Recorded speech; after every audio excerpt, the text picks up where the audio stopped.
Also at 5, for the first time, we're learning more about the early life of Takoda Collins, that 10-year-old Dayton boy who died in December. A Wisconsin woman who cared for Takoda after he was born explains how the boy's estranged father eventually managed to get custody.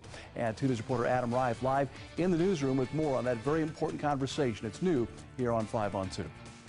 Anita Bredesen is a family friend of Takoda's biological mother, Robin. When Takoda was born and Robin was unable to care for him, Anita and her fiance took the baby into their home, even working to adopt him. He was a happy baby. He was a happy infant. For 11 months, Anita Bredesen and her fiance raised newborn Takoda Collins as his mother came by often to check on him. But when he was 11 months old, Anita says the mother's boyfriend at the time spanked the child hard enough to trigger an investigation from Children's Services. They say for several years, Takoda lived with 3 different foster families as a result. Al-Mutahan McLean, Takoda's biological father, who's in custody now in connection with the death, was not around. He never called.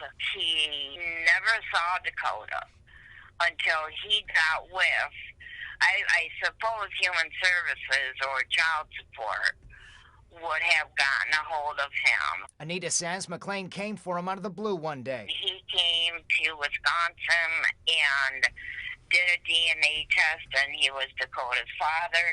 So they took Takoda from my fiance and gave him to a complete stranger. She says her fiance was in the process of formally adopting Takoda, but the last they saw him was at his 4th birthday party. From 11 months from when he was abused to the time they gave him to Al, his dad. Brian was trying to get custody the whole time.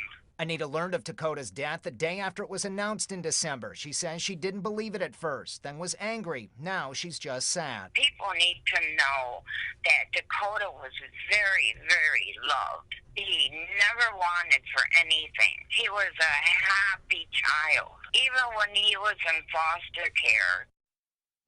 Al-Mutahan McLean is still in jail on child endangering charges, awaiting his next court date. More charges could be filed once the coroner's final autopsy report is completed. In the newsroom, Adam Rife, 5 on 2.